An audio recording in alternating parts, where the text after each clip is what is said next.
tayo po'y magkumustahan sa bawat isa. Katulad ng natirati, smile. Yes, Smile.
dominions, all powers and positions, your name stands above them all.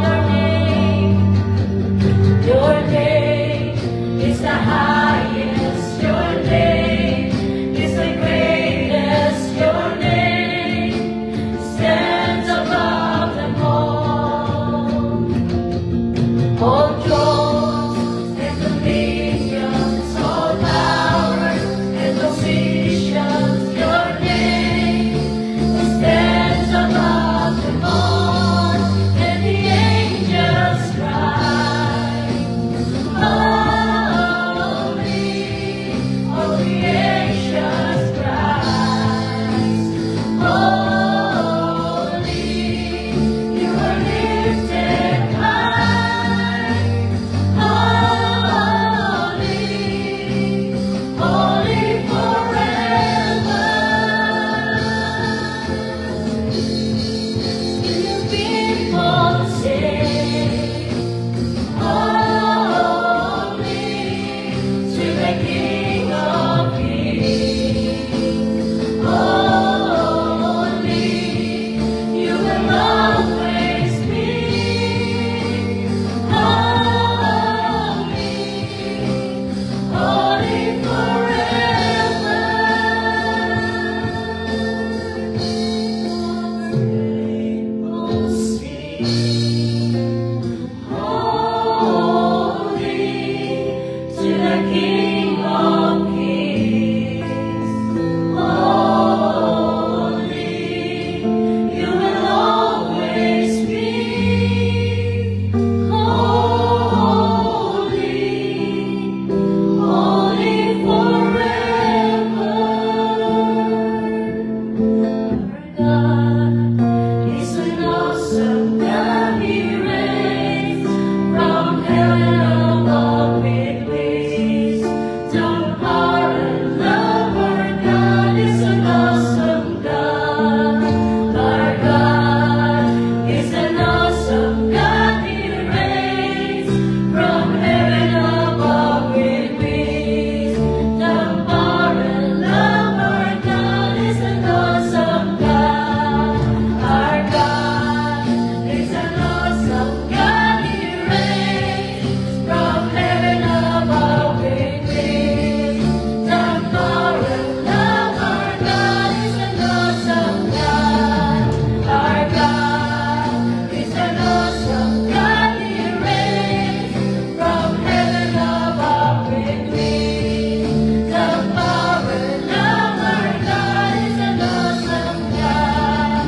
Our God is an awesome God. He reigns from heaven above with wisdom, power, and love. Our God is an awesome God. Our God is an awesome God. He reigns from heaven above with wisdom, power, and love. Our God is an awesome God. Our God is an awesome God. Our God is an awesome God.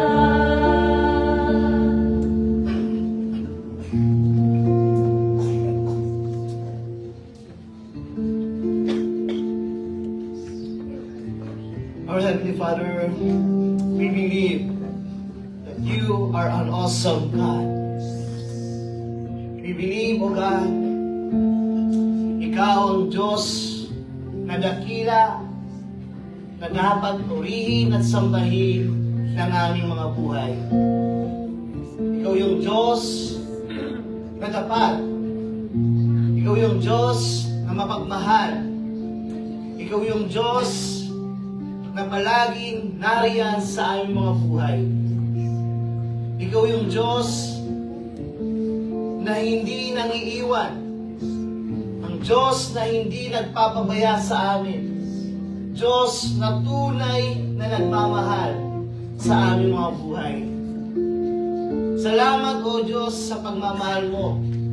Salamat sa palaging ikay nariyan sa aming mga buhay na hindi mo nangiiwan o pinapabayaan man ang bawat isa. Salamat po, O Diyos. Ang puso namin ay nagagalak. Ang puso namin ay ninanais na sabihin sa iyo na salamat sa lahat ng bagay na ginagawa niyo sa amin. Lord, karapat-dapat ka na purihin at sambahin ng aming mga buhay. Ikaw yung Diyos na sobrang nagmamahal sa amin, Lord. Lord, sa gitna ng mga pagkukulang namin, hindi ka nagkukulang, O Diyos. Tunay na ito ay nararanasan ng aming mga buhay. Kaya Lord, sa hapon ito, itinataas namin ang iyong pangalan. Dinadakila ka namin, Panginoon. Tinataas namin ang mga bagay, Lord, na aming mga papuri sa iyo, God. Tanggapin niyo po ito, aming Diyos. Lord, this time, salamat din sa pagkakataon at sa pribilehiyo na makalapit kami sa iyo, na magsumamba at magpuri sa iyo, God. At salamat din, Lord, sa pagkakataong ito na mailapit ang aming mga panalangin sa iyo, God. Lord, aking dalangin, O Diyos, na sa bawat isa sa amin, patuloy at malaya ka pong kumilos sa aming mga puso, God. Na patuloy na hubugin mo kami ayon sa iyong mga naisin, Panginoon. Aking dalangin, Panginoon, na patuloy idala mo kami sa nais mo sa aming mga buhay, Panginoon. Lord, gamitin niyo, Panginoon, ang iyong mga salita. Gamitin niyo po ang bawat isa sa amin narito, Panginoon, na patuloy na, Lord, na mabuild kami. Mabuild yung character namin, Lord, para patuloy na malaya, na makapagsamba at makapagpuri sa iyo, Panginoon. Lord, we know, Lord, na hindi po madali sumunod sa iyo. May mga pagsubok, may mga paghihirap, may mga sakripisyo na kailangang harapin, Panginoon. Lord, inaamin namin, sa sarili naming kakayahan, hindi po namin to kaya. Lord, but by your grace and mercy, but because of your love, O God, we believe and we know na makakayanan namin ito, O God. So help us, O God. Lord, aking dalangin na patuloy na makiusap ka sa amin. Na patuloy na, Lord, na mapakinggan namin ang mga mensahe na nais mo iparating sa amin. At Lord, help us na hindi namin ito i-deny, O God. Kundi, Lord, tanggapin ito sa aming mga puso at patuloy na isa pamuhay anumang bagay na nais mo ituro sa amin, O God. Lord, wag mong hayaan na ang aming mga puso, Panginoon, ay maging kalos, O God. Lord, pagkos aking dalangin, aming dalangin, bigyan mo kaming puso. Puso na handang buksan sa iyo, God. Puso na handang tanggapin ang iyong mga salita, O God. Puso na handang patuloy na ikaw ang paghariin sa aming mga buhay, O God. Lord, alam namin, Panginoon, na ikaw nais mo na maghari sa aming mga puso at isipan. But Lord, patawarin mo kami, Panginoon, kung minsan hindi namin po ikaw hinahayaan sa aming mga puso, God. Lord, turuan mo kami. Simula ngayon, patuloy na turuan mo kami na patuloy na maging bukas ang puso sa iyo, God. Bukas ang puso sa iyong mga salita, O God. Bukas ang puso sa mga bagay na tinuturo mo sa amin. Lord, aking dalangin sa bawat isa na patuloy na mahubog kami ayon sa iyong naisin, Panginoon. Samahan mo kami palagi, O God. I believe na may malaking plano ka sa bawat isa sa amin, O God. May gusto kang gawin sa aming mga buhay, O God. Gusto mo kami na gamitin, Panginoon, upang marami pang maabot na mga tao, Panginoon, para sa iyo, God. Help us, O God. Tulungan mo kami sa araw-araw na pamumuhay namin, aming dalangin, pagharian mo kami. Manguna ka sa aming mga buhay, O God. Lord, I pray sa bawat isa dito, Panginoon, bigyan niyo sila ng kalakasan, patatagin sa pananampalataya, maging uhaw sa iyo, Panginoon, na nais yung puso na hanapin ka sa kanilang buhay, Panginoon. Kasi Lord, we believe na walang ibang makakapag-satisfy sa aming buhay, kundi ikaw lamang, aming Diyos. Hindi ang mga bagay dito sa mundo, Lord, kundi ikaw lamang, Panginoon. Ikaw lamang, o aming Diyos. Lord, salamat sa pagkataon ito. Salamat, Panginoon. And Lord, ikaw magpala sa amin at maghari sa aming mga buhay. Salamat, O Diyos. Sa iyo namin tinataas ang papuri at salamat sa hapong ito. In Jesus' name we pray. Amen.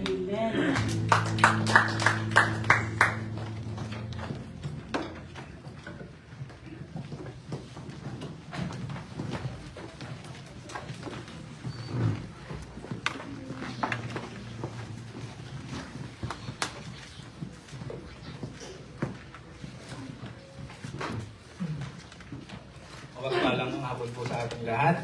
Ating pong buklalin ng banal na libro, banal na Biblia, dito sa aklat ng Santiago, Kabanata 4, talata 1 hanggang 3. Saan manggagaling ang inyong mga alitan at pag-aaway?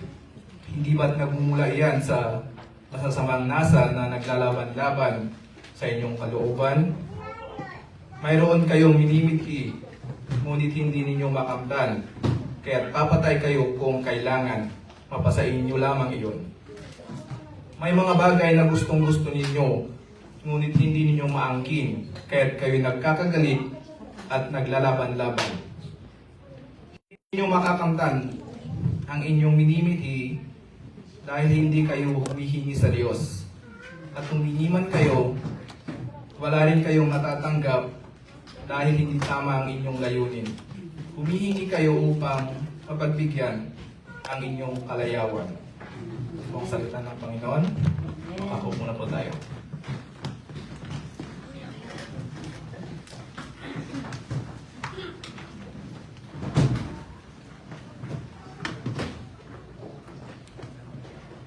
Isa pong malakas sa palakpak sa ating Diyos. Ang bawat isa po ba ay pinagpala? Amen. Amen. No? At tingnan nyo naman, ang mga katabi ko po, nakangiti po sila. Tama po ba? Salamat. No? Yan yung ngiti na nanggagaling sa ating Panginoon. No? Kasi we believe na masaya at may kagalakan sa presensya ng ating Diyos. Amen po ba? Amen. No? Alam niyo po, tayong mga lingkod ng Diyos, tunay na pinagpala. Amen. No? Yan ang katotohanan na hindi natin may tatago. Hindi lang natin ito nakikita minsan sa mga bagay-bagay, pero ang katotohanan, tayo ay tunay na pinagpala. Kasi alam niyo po, kasama at nasa atin ang Diyos. Amen. No, kahit dumadaan sa mga pagsubok katabi mong yan, pinagpala yan. Amen? Amen. Tayo ay pinagpala. Okay po, sa hapong ito, tayo ay manalangin. Father God, once again, thank you for this time na pinagkalaw mo, Panginoon. Salamat, Lord, sa kabutihan mo. Salamat sa presensya mo. Salamat sa patuloy na pagkilos sa aming mga buhay. Salamat, O Diyos, kasi nariyan ka palagi sa amin, O God. Hindi mo kami iniiwanan ni pinapabayaan ng Panginoon. Lord, I pray sa hapong ito, patuloy ka pong kumilos sa iyong mga buhay, at patuloy na Lord na ang iyong mga salita ang marinig sa hapong ito. At patuloy na itanim po ito sa aming mga puso o God. At patuloy na mamunga, ang aking dalangin, mamunga ito at patuloy na lumago sa aming mga buhay upang patuloy na makita ka sa aming mga buhay, God. Salamat, Panginoon, at sa iyo tinataas ang papuri pasalamat sa pangalan ni Jesus we pray. Amen. Amen. Okay po, so sa hapong ito, tanungin ko po kayo, no? Sino po ba may desire ng unity sa hapong ito? Amen. Ha? Amen. Amen po ba? Amen. Who desire unity sa loob ng bahay nila? Amen. May gera ba nangyayari sa loob ng bahay? Wala akong mag-get. May nagdi-desire po ba ng unity sa ating church? Amen. No? May nagdi-desire po ba na magkaroon ng unity naman sa mga school nila, sa workplace nila? Payapo ba sa loob ng kaisa nyo? Amen. Kaya pa. Sakit pa. May naghahanap po ba o nagde-desire ng pagkakaisa sa loob ng kanilang mga relationship? Tahimik ah. Relationship ha. Oh, alam niyo po, pag nakikita ko, pag nagtitingin po ako sa Facebook, ay nako, lalo na tungkol sa ating bansang Pilipinas, no? Nararamdaman ko yung bigat sa aking damdamin. Ano po?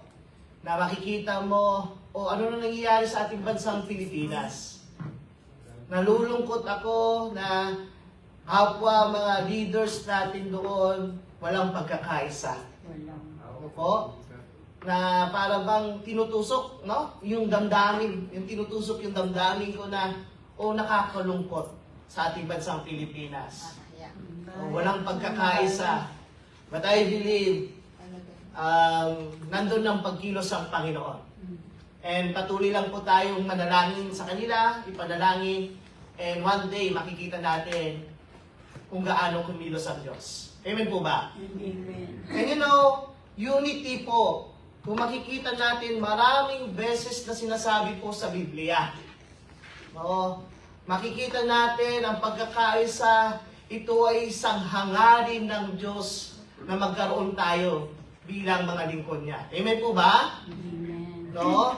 So kung titignan mo, napakaraming salita na masabi mo, magkaisa kayo dyan. No? Magkaisa bilang magkakapatid. No? Magkaisa bilang isang lingkod ng Diyos. Magkaisa bilang isang tao. No po ba? Magkaisa. Ito ang isang bagay na tinuturo sa Biblia. And kung titignan po natin mga kapatid, kung sa John 17, ito po isa sa bagay na isang mga bersikulo na ang hinahangad din ng Diyos ng bawat isa'y nagkakaisa. Amen po ba? Hinahangad ito ng Diyos. At dito pa sa verse na to, sinasabi ko po, ipinapanalangin pa ng Diyos, ay pinapanalangin pa ng Panginoong Hesus nung siya ay narito pa sa lupa. Idinudulog niya sa Diyos Ama. Kung titignan natin sa John 17, 20-21, no po, ito yung isang bagay na nais iparating na magkaroon ng pagkakaisa. No? Ito po yung panalangin ng Panginoong Hesus sa mga mananampalataya at sa mga mananampalataya pa sa Kanya. Sabi niya po, my prayer is not for them alone. When we saying them, ang sinasabi niya po yung mga mananampalataya, hindi lang po sa mga mananampalataya ang panalangin ng Panginoong Hesus. Kundi kung makikita natin, I pray also for those who will believe. Sa mga mananampalataya pa sa Kanya, pinapanalangin na ng Panginoong Hesus. In me, through their message. And ito po, tingnan natin sa 21 kung anong sinasabi. Pakibasa nga po, that all of them may be one. Wow! Si Jesus, nanalangin sa Diyos Ama, ang panalangin niya, magkaroon ng pagkakaisa. Magkaroon ng unity. Ang mga mananampalataya at ang magiging manampalataya pa. Wow! Jesus. Si Jesus na po ang nanalangin. Ang heart niya, magkaisa. Tingnan mo yan katabi mo. Nagkakaisa ba tayo, kapatid? Amen po ba? Sabi ni Jesus, that all of them may be one. Father, just as you are in me and I am in you. Tingnan niyo po kung anong klaseng pagkakaisa ang gusto ng Panginoong Hesus sa mga mananampalataya. Ano po bang klase? No? Kung gaano nakikiisa ang Ama sa anak at ang anak sa Ama, ganun ang gusto ng Panginoong Hesus sa bawat isang mananampalataya. May isang hangarin, may isang damdamin, may isang nais gawin, nagkakaisa po sa misyon. Nagkakaisa sa nais gawin. Ganun, makita mo, ama at anak ay nagkakaisa. Kumusta kaya po ang katawan ni Kristo ngayon? May pagkakaisa? O watak-watak? Kumusta ang ICF Nagoya? ICF Korea? No? Alam niyo po, ang nais ni Lord, magkaisa. Amen po ba? Amen. Magkaisa. And kung titignan natin, bakit ninanais ni Lord Jesus na ang bawat mananampalataya, ang mga mananampalataya sa Kanya, o ang ICF Nagoya, o ang ICF Korea, bakit ninanais ni Lord na magkaisa? So that the world may believe that you have sent me. Kung nagkakaisa, makikita ito ng mundo na totoo na si Jesus ay pinadala dito sa mundo. Amen po ba? Na si Jesus ay pumunta dito sa mundo para iligtas ang bawat isa. Amen?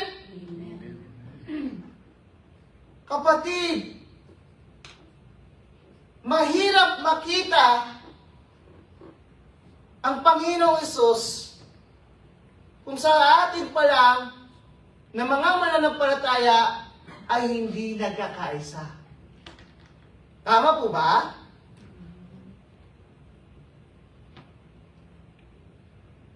Ninanais ni Lord, magkaisa tayo para makita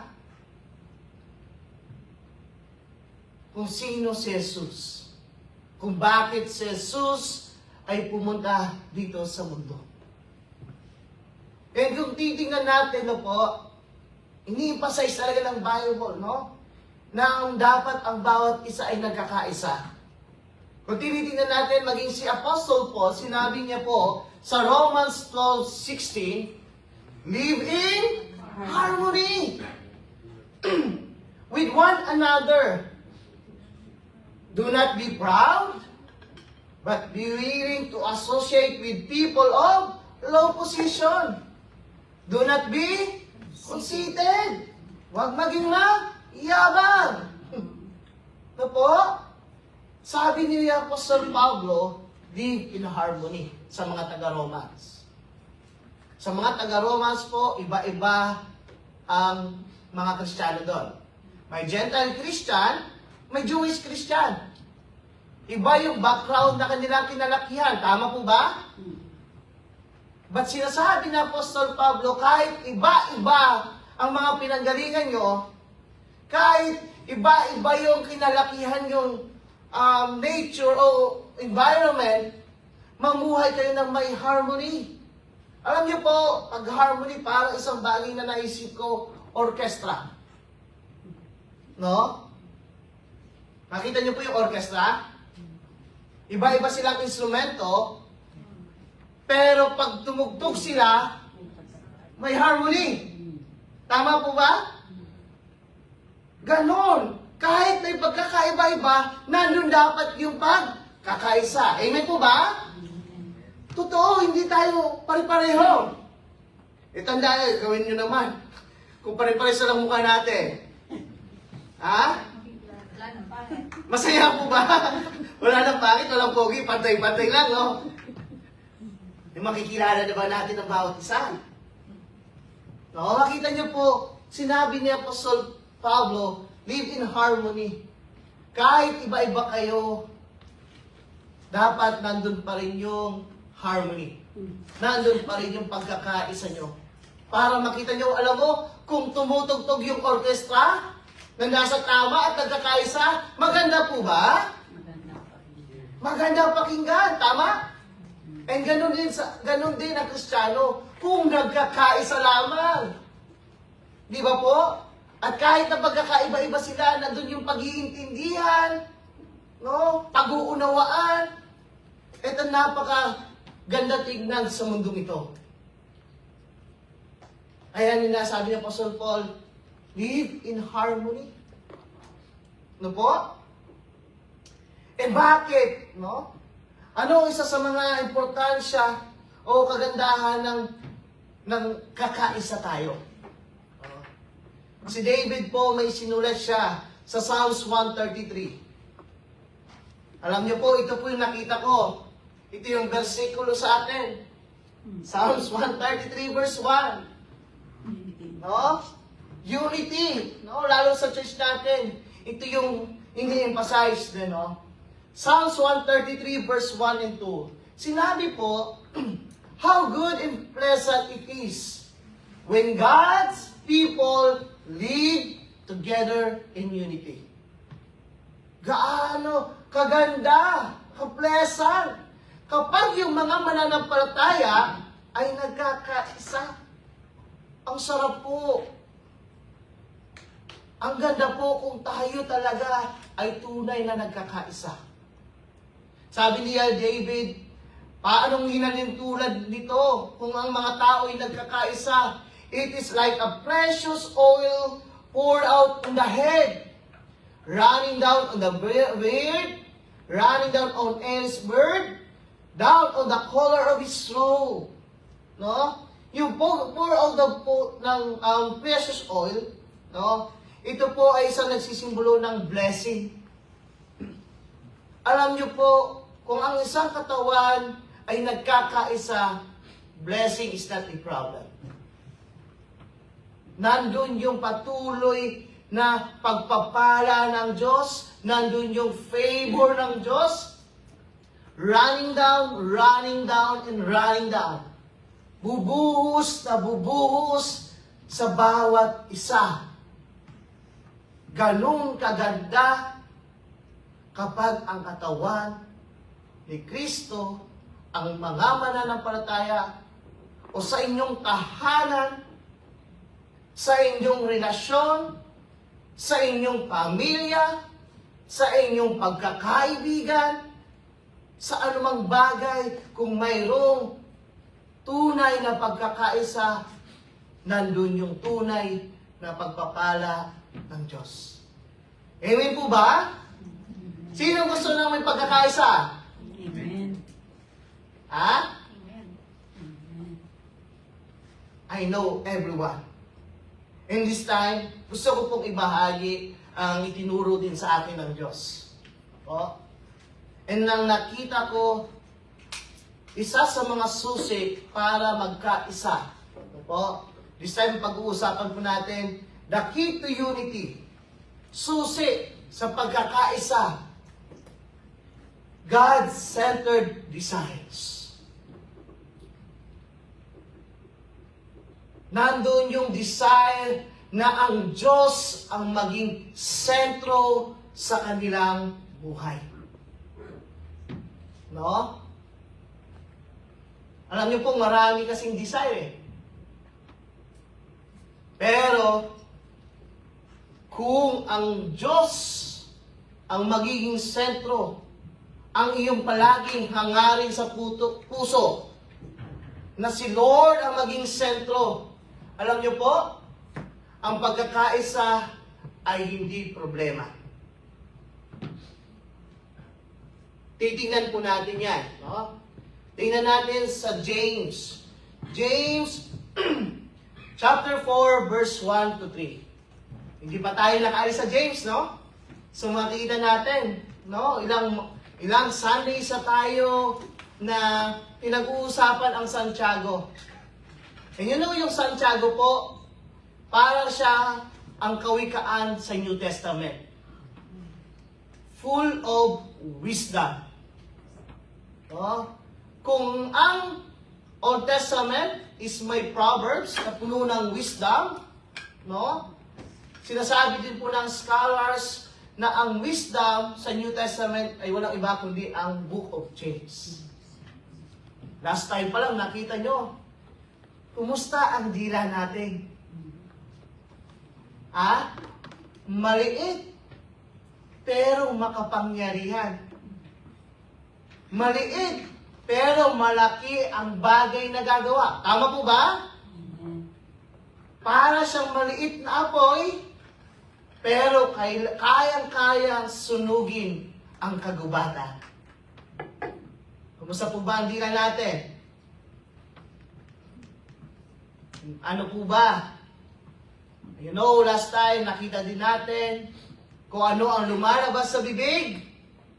Ito ay galing sa puso. So para maayos ang dila natin, dapat maayos ang puso. Tama po ba? Kumusta ang puso natin? Ano? Tumitibok pa ba? Malaki. Okay, tuloy tayo. No po, ito sa James, continuation po kasi yan. No? And ito si James, ito yung sinulat ni James po na kapatid ni Jesus Christ. No? And kung makikita natin, dahil ang sinasabi po natin, ang isa sa mga problema noon is yung kahirapan. Ang isa pa sa mga problema noon is persecution. Kaya yung mga mga mananampalataya noon is dahil sa persecution, nagkawatak-watak po sila. Ito yung tinatawag natin diaspora. Scattered sila. Nakita niyo po ano nangyari kay Esteban. Di ba? Because of persecution. Because dahil sa pananampalataya ni Esteban, pinagbabato siya. Tama po ba? Dahil doon, sa matinding persecution, naisip papatay yung mga mananampalataya, nag-alisan sila. Tama? Nagkapunta sila sa mga iba-ibang bansa. Sa labas ng Jerusalem. E ano nangyari? Ito, naisulat ito para isulat sa mga Kristiyano na nagkawatak-watak. Sa mga Jewish Christian. Opo? At isa pa sa mga problema na nais ka-address si Apostol, hindi Apostol, no? Kundi si James, si Santiago, sa loob ng church, may nag-aaway-away. May trouble, may quarrel, may nag-fighting. Alam niyo po, other translation dito na ginamit, war. Mas malalim. Digmaan. Yung fight, paano lang, mababaw, di ba? Other translation, war. Sa loob ng katawan ni Kristo, sa loob ng church, may mga war na nangyayari. No? Kung titignan natin, tuloy po natin. Ito yung nais i-address ni James. James 4 verse 1. Patanong si James, sabi niya, what causes fights and quarrels among you? Ano yung mga away, alitan sa inyo? No? Ang galing ng pasok ni James, patanong. Ano ba yung mga problema dyan? Ano yung dahilan ng pag-aaway nyo? Nabasa ko po, one of the reason kung bakit patanong, para yung mga mananampalataya magkaroon ng self-examination. Anong problema namin? Kung mababasa mo po, di ba? Self-examine. And sabi po dito, ni James, what causes fights and quarrels among you? Don't they come from your desires that battle within you? Hindi ba dahil sa mga desire na nasa puso nyo, na naglalaban? No? Pinoint out ni James yung mga desire na nasa puso nila.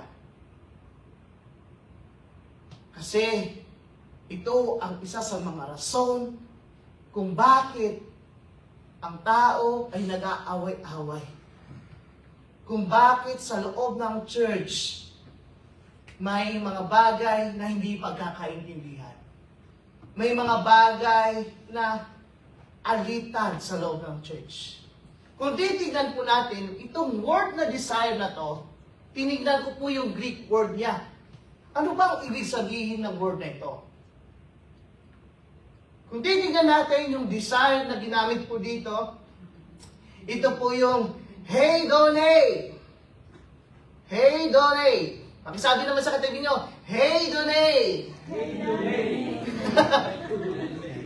Heidone.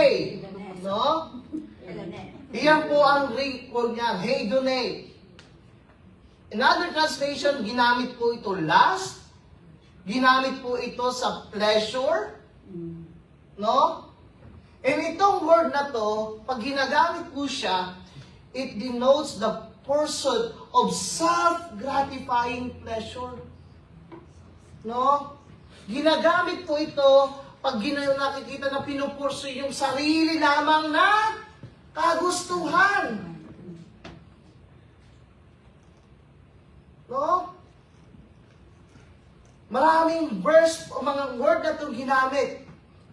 Ipinapakita po niyan, ang hedone is a part na sinasabi, ito yung self-centered na desire.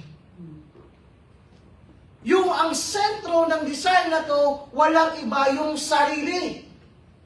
Me, myself, and I. Walang pakialam, basta ako. May tao po bang ganito? Meron. Ha? Sabi ni Pastor, ay ni James, sinasabi, ito pala ang pinaka-susi. Tama po ba? Sa tingin nyo? Yung pag-self-centered desire po ba, ito po ba yung nagiging sanhi ng pagkakaproblema? Yes. Sa loob ng relationship, pag sarili lang iniisip, nagkakaproblema po ba? Ha? Sa loob ng pamilya, pag sarili lang iniisip, nagkakaproblema po ba? Sa loob ng church, pag sarili niya lang iniisip, nagkakaproblema po ba? Yes. Ay nako, ito pala ang sinasabi. Self-centered desires. Kahit sa kaysa, no? Pag sila lang iniisip nila, sarili lang nila, nakakagigil. Tama ba? Yes.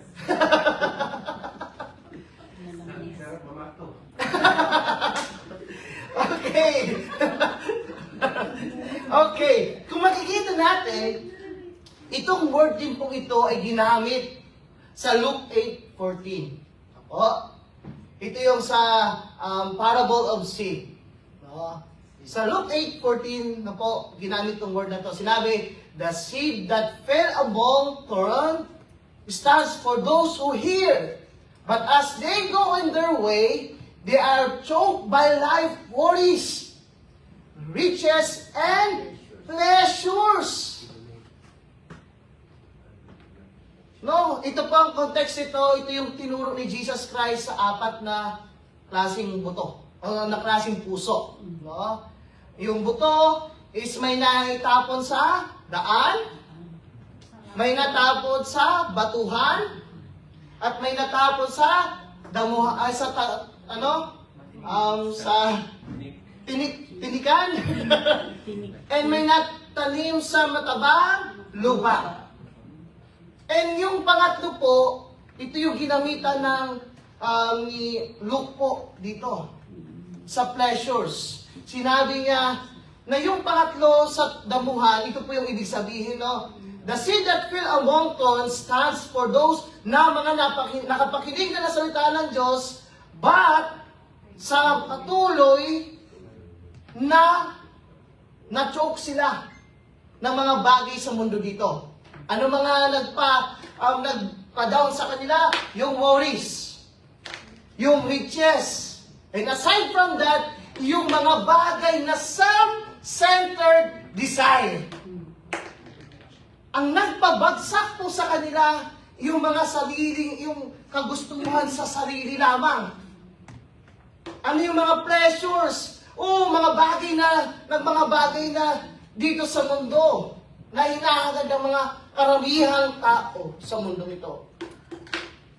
And on that, makikita natin anong nangyari. Dahil sinunod nila yung self-desire nila. Nag-grow na sana itong Kristiyano ito, pero dahil nagpadala sa mundo, anong nangyari? Pakibasa nga po. Hindi na tuluyang lumago sila. Naging bonsai na. No? Nakakatakot pala. No? Pag self-desire, ang palaging nasusunod natin, pag self-centered ang nasusunod natin, pwede pala tayong hindi tutuloy ng lumago sa pananampalataya. Check natin. Self-centered, may desire ba ako na self-centered lang? O wala naman? May praise God, mukhang wala dito sa ICF na Goya. Okay. And kung titignan din natin, ito po ay ginamit din sa Titus. No? Sulat din ni Apostol Pablo. Kung makikita po natin, sinasabihan ni Apostol Pablo yung mga taga-Titus, yung buhay na dati natin. Yung buhay na wala pa tayo kay Kristo. Okay? Ano ba yung sitwasyon natin noon? Sinabi ni Apostol Pablo sa mga Titus, for we ourselves were once foolish. Noong wala pa tayo sa Panginoong Hesus, hindi pa natin siya tinanggap bilang Diyos sa tagapagligtas, tayo ay mga hangal. No? Grabe si Umano, madiin si Apostol Pablo, no? Madiin, talagang kanta na. Mga hangal tayo noon, na wala pa sa Panginoong Jesucristo noon. Sabi niya, tayo ay mga hindi masunurin sa ating Panginoon. Tayo ay nagkawatak-watak noon. Tayo ay alipin ng mga ibang passions and mga hilig ng sarili. Kung ano lang ang gusto, sunod-sunuran. Party dito, party doon. Tama po ba? Ay, mabuhay talaga ang ICF na gano'n. Palapakan naman natin ng Diyos. Ha? Mababait Noon yung buhay now natin, kung ano ang sinasabi ng sarili natin, go lang. Yan ang buhay natin noon. Yan ang sinasabi. Kasi, alipin tayo ng sariling pagnanasa natin. Pagnanasa na ang sentro walang iba kundi ang sarili. Ang hari walang iba kung sino? Sino ang hari? Sarili. Noon. Noon yung brother ang ha? Noon ang buhay natin, ang hari, walang iba, sarili. At sabi niya, dahil dito, passing our days, naging malisyoso tayo, naging envy tayo. Ano yung envy? Yung mga bagay na wala tayo na mayroon sa iba, hinahangad natin. Pinipilit natin. Tama po ba? May na-experience na tayo noon? Dahil sa inggit, gusto mong kunin na yung hindi sa'yo? Dahil may sarili kang kagustuhan? Crush ko siya, gusto kong makuha siya. Hindi naman yun ha. Iba yun ha. Envy. Dahil may sariling kagustuhan ka. Yung bagay na wala sa'yo, gusto mo kunin. Yung mga bagay na meron yung kaibigan mo, kapatid mo, sino mga bagay, sa mga kilala mo, pilit mo gustong kunin. Envy. And dahil dyan, alam niyo po, hated by others. For example, nagnakaw ka. Dahil may gusto kang makuha. Tama? Dahil may gusto kang makuha, no? And may envy ka, gusto mong makunin yon. Ninakaw mo. Di ba, naka nyo? And sa pagnakaw mong iyon, nalaman, sa tingin nyo ba, hindi magagalit ang iba? Ay, napakabait mo naman. Oo, bibigyan ka pa ba ng gift? Hindi, magagalit. Tama po ba? Hated by others. Dahil sa sarili natin palagi ang nasusunod. And aside from that, hating one another. Nag-hate na, tapos ikaw din, hate mo na rin sila. Di ba? Alam niyo po, yan ang self-centered desire na nagiging dahilan ng kawalan ng pagkakaisa. Tama po ba? Self-centered desires. Kung tingnan natin, tuloy po natin sa passage, no? Sa James 4 verse 1 to 2. Sabi niya, 1 to 3 na po, no? Tinuloy ko na. What causes fight and quarrels among you? Don't they come from your desire? No? Yung self-centered desire that battle within you. Ito po, makikita natin, dinugtong ni James. You desires but do not have. Dahil sa self-centered desire mo, nag-desire ka kahit wala ka. Tama po ba? And sabi dyan, dahil sa desire mong iyan, na wala ka, wala sa'yo, dahil gusto mong mapunan, mag-gratify yung sarili mo, ang ginagawa mo, sinasabi ni James, ang ginagawa nyo ay malala, no? You kill. Tama? Yun ang sabi ni James. Grabe, no? Dahil sa sariling hangarin, pumapatay na. Realidad po ba yan sa panahon ngayon? Ha? Realidad. Sa Pilipinas, nakikita niyo po ba? Yes. Dahil sa... Hindi na nakontento eh. Gusto pang malay-maleta. Diba? Self-centered kasi tinitingnan lang nila kung anong gusto lang nila. Tama? Sarili lang. And sinabi pa, tinuloy pa niya, no, you COVID.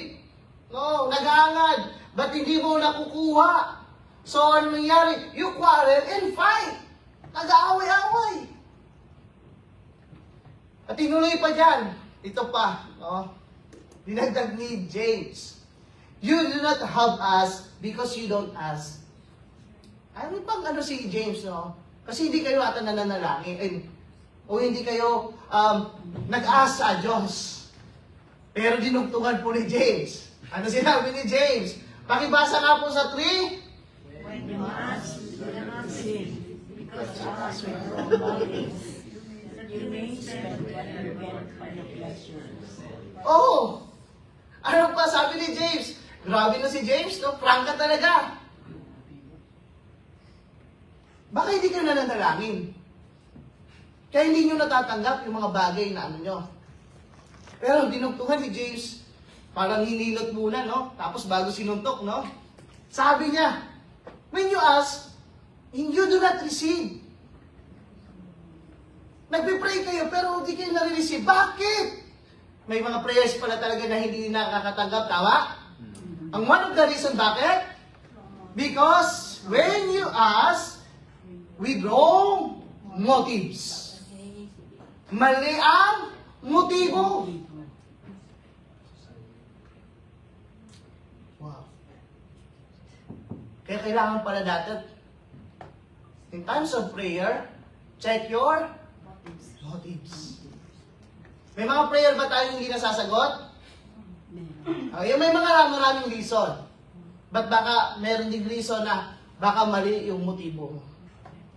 Yung prayer mo, sana madapa siya, Lord. Natingin ko, ba yung motibo? Naku yung simple illustration. No? Baka sarili lang ang gustong ano. Tapos yung nadapan, no? Sarili pa, no? Tingnan niyo po, wrong motives. Ano ang motives niya sa pananalangin? Kung sila ay nananalangin, ang motives nila para masatisfy yung sarili. Yung prayer niya lang talaga is focus na focus sa sarili niya for pleasure. To satisfy herself, himself. No? Yan pala ang sinasabi ni James. Check your motives. Check your motives. Baka yung prayer mo, puro na lang self-centered. Yung desire ng ano mo, para na lang sa me, myself, and I. Ikaw na lang ang sentro. Kaya kapatid, klarado, makikita natin, yung self-centered desire, it leads to disunity. Tama po ba? Na kung makita mo, kung puro talaga sentro na lang sa'yo, for your pleasure na lang. Gaya na nangyari sa mga Kristiyano noon, it leads to disunity. But you know, isa sa mga opposite of self-centered, ano po ba? It's God-centered desire. Alam niyo po, kung matutunan lang natin talaga ang sinasabi ng Biblia, na dapat sa bawat isa sa atin, kung gustuhin natin na sa pamilya, sa relationship, sa anumang bagay, o sa anumang sa church natin, kung ang naisin talaga natin ay magkaroon tayo ng pagkakaisa, hindi self-centered desires ang manguna, kundi God-centered desire. Yung hangad, yung naisin na ang Diyos ang nagiging sentro sa buhay. And it leads to unity. Ano ba itong God-centered desires ito? It is a desires that are focused on God. Lord, ang desire ko ay ikaw. Ikaw yung mangyari ang iyong kalooban, mangyari na ikaw ay mag-glorify, mangyari na ang palaging yung purpose mo ang mangyari. Hindi yung sarili kong kagustuhan. At ito yung God-centered desire na hindi puro sarili. Amen po ba? That's God-centered desires. It means wanting God wants, seeking to please God above self. Ang hinahanap niya, ang Diyos ang una. at susunod na lang ang iba. Ang first priority, ikaw aking Diyos. Sa top number 1, siya. Walang iba. Susunod na lang ang mga bagay-bagay. Ang tanong kapatid, sino ba ang number 1 sa buhay mo?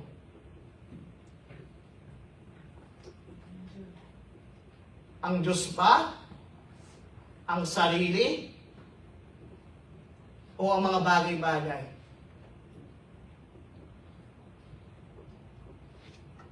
It is a desire na patuloy na ang layunin ng puso niya ay yung naisin ng Diyos. Ito yun, God-centered desire. Yan po ang maglilid sa atin. For example, sa atin sa church na dito po, sa ISF Nagoya, kung ang focus natin ay ang Diyos talaga ang mapapurihan, iisang goal lang natin. Sa tingin niyo po ba, magkakaproblema o hindi? Ayusin natin, no? Kung sa loob ng church, ang bawat puso natin ay ang Diyos ang mapapurihan. Ang Diyos ang maitaas. Sa tingin niyo po ba, magkakaisa tayo o hindi? Di ba? Nakikita natin. It's all about God. It's not about us. And you know, that's Christianity is. Hindi ang mapapurihan ang sarili, kundi sino? Ang Diyos. Sa bawat gawain, kung ang hangarin natin ay ang Diyos ang mapapurihan, sigurado ko pong may pagkakaisa. Amen po ba? Amen. Sa bawat gagawin natin, no? Kung ang Diyos ang nais natin mapapurihan, sigurado ko pong may pagkakaisa. Pero paghaluan mo na may isa dyan na self-centered, tama? Nakita niyo po? Sa isang grupo, sa isang maliit na grupo, may mag-iba lang dyan na gusto siya ang maitaas. Anong mangyayari? Nakita niyo po? But praise God, and I believe and I pray, sa ISF, Nagoya, and Korea, tinuturuan tayo na maging God-centered desires. Amen po ba? Amen. Yan ang nais ng Diyos. Kasi may plano ang Diyos sa atin. Amen? Amen. Malapakan natin ang Diyos. Pero paano po ba? No? Ito naman na makikita natin. Paano tayo patuloy na magkakaroon ng God-centered desires? Tuloy-tuloy po, pinapakita di James din dyan. Ituloy po natin sa verse 7. No? May apat po ako na maikli na ito yung mga bagay na makikita natin o paano magkaroon ng God-centered desires is patuloy na mag-submit to God. I-resist the devil, magdepende sa ating Diyos, at ano po, pakibasa yung number 4? Humble ourselves before God. Ito po makikita natin, if we want to have God-centered sa ating buhay, yung God-centered desires, patuloy na mag-submit, resist the devil, depend on God, and humble ourselves before God. Kung makikita po natin, number 1, submit to God. Sinabi ni James 4 verse 7 na po, sabi niya, nagkakaproblema, may mga self-centered dito, sa church niya, sa church natin, na gusto nila sila na lang masunod at manguna. Ano dapat natin gawin? Sabi ni James, okay, hindi dapat yan. Ang magkaroon, ang gawin natin, dapat tayo mag-submit. Kanino? Sa Diyos. Amen? Kung ang lahat ay nagsasubmit sa Diyos, may pagkakaisa. Amen po ba? Amen. Kung ang first priority nila ang Diyos, may pagkakaisa. Submit yourselves to God. No? Mabuti hindi sinabi sa ibang tao, no? Submit yourself to Sister Jency. Submit yourself to Sister Brother Angelo. Submit yourself to Sister Alma. Anong mangyayari kung ang dami-dami? Pero sinabi niya, kay James, sinabi niya po, is-submit to, walang iba, kanino po tayo magsasubmit? Sa Diyos. Kasi pag nag-submit tayo kay Lord, magiging maayos ang sarili natin. Magiging maayos, magkakaisa ang ating church. No? And you know, yung submission po, ito yung, pag sinabi mong submit, not my will, but your will be done.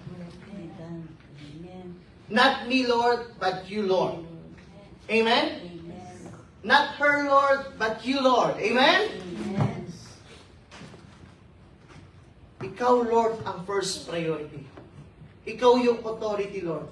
Ikaw yung boss. Ikaw yung number one sa aking buhay. Gaya, ulitin ko po, sino ang number one sa buhay natin? Check natin ang puso natin yun. Sino ba talaga? Trabaho ba? Ano pa? Ano pa ba pwedeng maging number one? Maliban kay Guy. Okay tayo daw. Tama po ba? Sabi ni Lord, mag-devotion ka na. 3 minutes lang, Lord. Yung 3 minutes naging 10 minutes. Naging 10 minutes, naging 1 hour. Tama po ba? Submit yourselves to God. Number 1. And magkakaisa tayo. Magkakaisa po tayo dyan. Kung si Lord ang priority natin. Siya yung first. Alam niyo po, napakagandang isang illustration when we say submitting to God. Lord, Jesus takes the wheel. Amen? Most of the time, tayo ang nagdadrive ng buhay natin. What we want, we go. No? Ikaw, minsan tayo. O dito muna tayo. Lord, dyan ka muna. Tama po ba? Mamaya ka na, Lord. Next Sunday ka na, Lord, ha? Nakuha niyo po? Ang tunay na submission, we are allowing Jesus, Lord, take the wheel. Ikaw na po ang mag-drive sa buhay ko. Mamuna ka na, Lord. Kung saan mo naisin, Lord, I will go with you. Amen? Amen. Sino ang nagdadrive ngayon sa buhay mo? Sino, kapatid? Sa loob ng family mo, sino ang nagdadrive sa family niyo? Kung guys nyo magkaroon ng pagkakaisa, let God be the center in your family. In your friendship, let God be the center. Sa pagiging nanay mo, kung gusto mo, let God be the center. Submit it to God. Amen? Amen. Amen. Sabi po, bakit nanais ni Lord na isubmit natin yung sarili natin sa Kanya? No? Bakit? Kasi ang katotohanan, alam niya ang plano sa buhay natin. For I know the plans I have for you, declares the Lord. Alam niya ang plano. Ano itong plano niya sa buhay mo? Ha? Plano to prosper you. Plano para hindi ka pala mapahamak. Amen po ba? At plano para ano pa? Sinong hopeless ngayon? Ha? Si Lord, alam niya ang plano, ang gusto niya talaga, bigyan ka ng pag-asa. Discouraged ka na ba? Bumalik ka na kay Lord. Lord Jesus, take the wheel. And you know, to give you a hope, and may future ka kay Lord. Amen? Hanggang eternal life po yan, kapatid. Yan ang naisin ng Panginoon. Alam niya ang plano. Tayo, present lang nakikita natin. Tama? Pero yung bukas, nakikita na rin po ba natin? Wala. Hindi natin alam kung anong pwedeng mangyari. Ang ganda ng mga plano mo, plano natin. Pero di natin alam kung hanggang kailan tayo. Hindi ko naman pinapanalangin po. Huwag kayong magalit ha. No? But this is the reality. Tayo may hangganan lang. Akala kasi natin, alam natin ang lahat eh.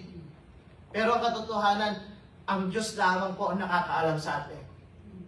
Kaya kung gusto natin mapaayos ang buhay, submit to God. Pakisabi naman sa katabi nyo, submit to God. Submit to God.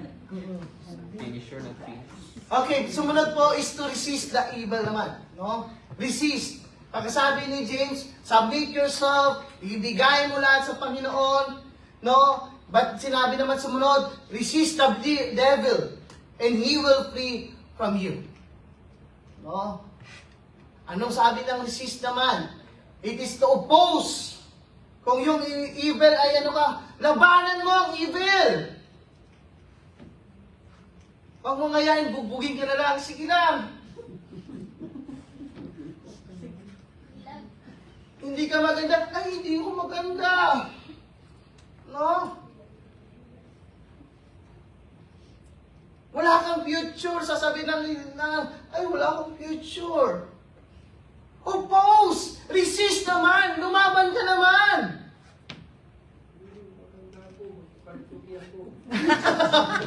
Lumaban! Resist! Fight against! No? Labanan mo! Stand firm against something! We need to also to fight the evil. Pag may temptation na lumalapit sa'yo, mga negatibo sa'yo, ano sabi niya? Labanan mo naman! May salita ng Diyos. Amen po ba? Pag sinasabi niya walang future, pero sinasabi sa Jeremiah 29:11, may magandang future sa ating Diyos. Kapag wala ka ng lakas, sinasabi may Diyos na nagbibigay ng kalakasan. Amen? Pag wala ng pag-asa na nangyayari sa buhay natin, may sinasabi ang Biblia na may pag-asa sa ating Panginoon. Amen? Fight. Resist the devil. Ang demonyo. Gusto kanyang patumbahin. No? Kung kanina submit sa ating Diyos, ngayon, sinasabi dito, pagtungkol naman sa kaaway, huwag kang magsusurrender. Amen?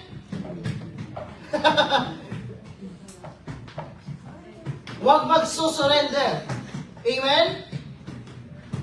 Huwag kang bibigay. Pakisabi naman, pag dumarating sa mga pagsubok o mga temptation, pakisabi sa katabi nyo, huwag kang bumigay, kapatid. Huwag kang bumigay. Huwag kang bumigay. Kahit na yung katabi mo ay nawawala ka na ng pasensya, sabihin mo, huwag kang bumigay. Amen? Laban, huwag bumigay. No? And you know, alam naman natin, no, sa paglaban sa kaaway, wala tayong ibang kundi ang salita ng Diyos. And aside from that po, may natutunan ako na hindi lang sapat ang alam mo ang salita ng Diyos. Ngayon, sa paglaban din natin, ang tinuturo ng Diyos, alamin mo ang salita ng Diyos at isapamuhay mo. Kasi mahirap lang, alam mo lang, pero hindi mo isinasa pamuhay. May dalawa pong tinukso ang kaaway. Si Satanas. Ano po? Kung makikita natin, si Eva at si Jesus. Tama po ba? And ang makikita po natin sa Genesis 3 to, no? tinanong niya, tinukso ng ahas si Eva. At sinabi niya, totoo ba na, tingnan natin sa Genesis 3 po, pakibuksan niyo. Sa Genesis 3, chapter 3, verse, sabi niya, totoo bang sinabi ng Diyos na huwag kayong kakain ng anumang bungang kahoy sa halaman? Oh, bago dumating dyan, nalaman to, alam to ni Eva, tama? Alam. Kasi sinagot niya sa verse 2, sumagot ng babae, maaari namin kainin ang anumang bunga sa halamanan. Tama? Alam niya ang salita ng Diyos, tama? Nakapagsagot siya. Pero anong ginawa niya? At the end is bumigay siya. Alam niya ang salita ng Diyos na bawal niyang kainin, pero kinain niya pa rin. Tama? Alam niya ang salita ng Diyos, pero hindi niya ginawa. So, anong nangyari? Nagkagulo-gulo. Tama po ba? She knows the word, but she does not apply it to her life. Alam niya ang salita, pero hindi niya isinapamuhay. Kaya nakita natin, distraction ang nangyari. Tama? Pero si Jesus, anong ginawa niya? Dumating si Satanas. Tinukso siya, tama? Sabi niya ni Satanas, no, binigyan, gawin mo nga itong sinasabi sa kasulatan, gawin mo nga itong bato na yung tinapay. Imagine, 40 days nag-fasting si Jesus dyan. Tempting ba? Sabi nga yan, temptation, si Satanas, hindi magbibigay ng low class yan sa'yo. Magagaling, special na mga i-offer niya sa'yo para maakit ka. No? Pero anong ginawa ni Jesus Christ? Sabi niya, man does not live bread alone. Sinasabi sa kautusan, sinasabi sa kasulatan, na hindi lamang nabubuhay ang tao sa tinapay, kundi sa bawat salita na namumutawi sa salita ng Diyos. Amen? Alam ni Jesus Christ. Pero nung pagsabi ni Jesus Christ, ginawa ba ni Jesus Christ yung temptation? Hindi. Alam ni Jesus Christ na hindi lamang nabubuhay ang tao sa tinapay. Pinandindigan niya ito. Tama po ba? Hindi siya, ginawa niya kung ano talaga ang sinasabi ng salita ng Diyos. Tama? So si Jesus, sumunod pa yung mga temptation. Sinagot ni Jesus sa pamamagitan ng mga salita. At isinapamuhay niya. Amen po ba? Kung tunay na gusto mo mapag-resist, ang resist po, mapagtagumpay natin o mag-oppose sa evil, hindi lang tayo mga tagapanginig ng salita ng Diyos, kundi isinasapamuhay din. Amen? Kapag ang tukso dumating, alam mo yung salita ng Diyos, pero hindi mo isinagawa, useless ang knowledge mo. Tama? Kung gusto mong mapagtagumpayan talaga sa biyaya ng Diyos, alamin ang salita ng Diyos, at isapamuhay. Pakisabi naman sa katabi nyo, isapamuhay na natin kapatid.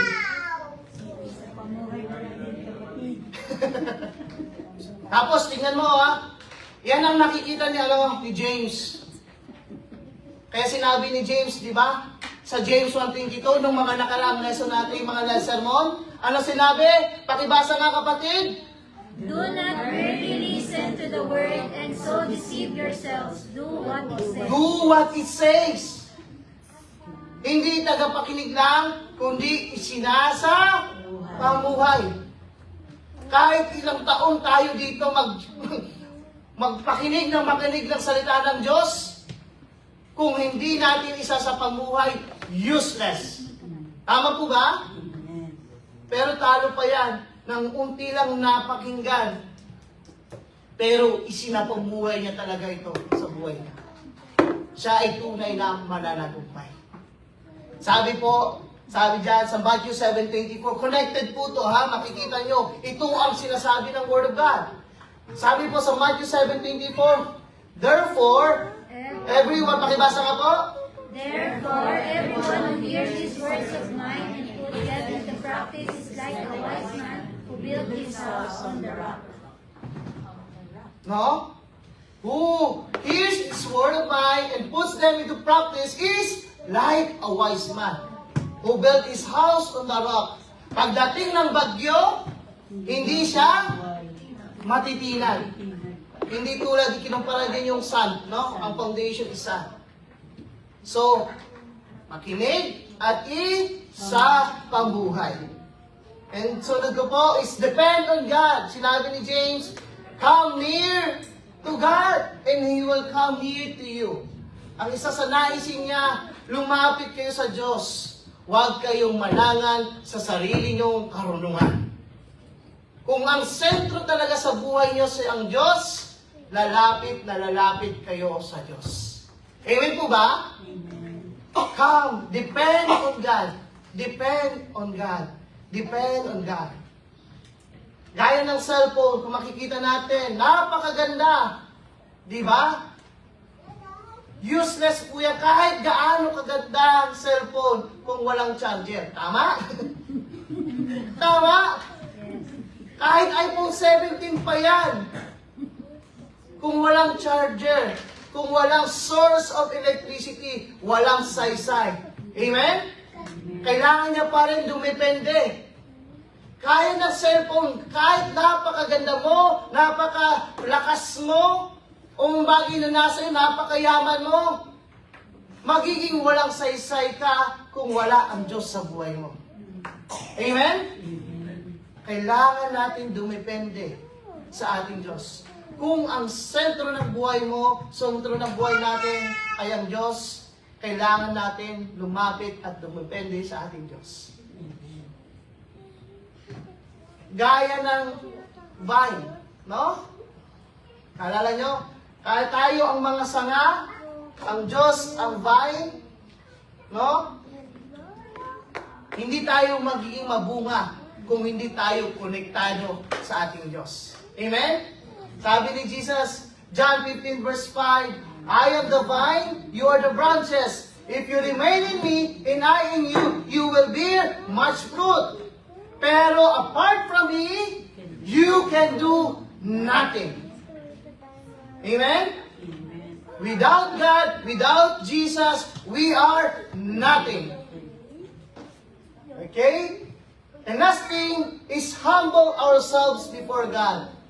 Sabi dyan, sa verse 10, yes, wash your hands, you sinners, and purify your hearts, you double-minded. Grieve, mourn, and wail, change your laughter to mourning in your joy to gloom. At sinabi, humble yourselves before God. Magpakumbaba tayo. We are creation. He is our creator. Amen? Huwag tayong magmayabang na kaya natin na wala ang Diyos. Tignan natin. Magpakababa tayo sa ating Diyos. And He will lift you up. Kung makikita natin, ang napakaganda, ang Japanese, marunong magpakumbaba. Yung practice lang, no? Bow. It shows humility, di ba? Bow. Dapat din tayo bilang mga tao sa ating Creator, marunong tayong mag-bow. Magpakubaba. Amen? No? He is our master. No? He is our Father. Marunong magpakumbaba. Sabi po, sa John 3:13, napakaganda po sinabi ni John, no? He must be greater and I must become less. Ang Diyos ang may taas at mapapurihan, hindi ang ating sarili. Kung yun ang hangarin ng puso natin, magkakaroon tayo ng tunay na pagkakaisa. Amen po ba? Amen. So, apat na bagay, kung makikita natin God-centered desires, Nandun yung patuloy. Kasi yung God-centered, ito yung sekreto ng pagkakaisa. And makikita natin kung patuloy tayong magsasubmit to God. Resist the devil, depend on God, and humble ourselves before God.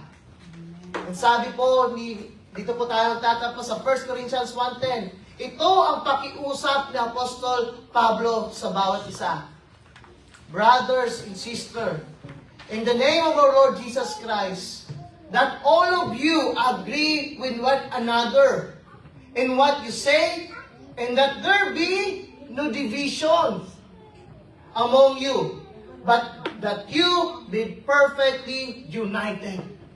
Ang gusto niya ay ganap na pagkakaisa sa loob ng katawan ni Kristo. At ang sekreto, ano po ba?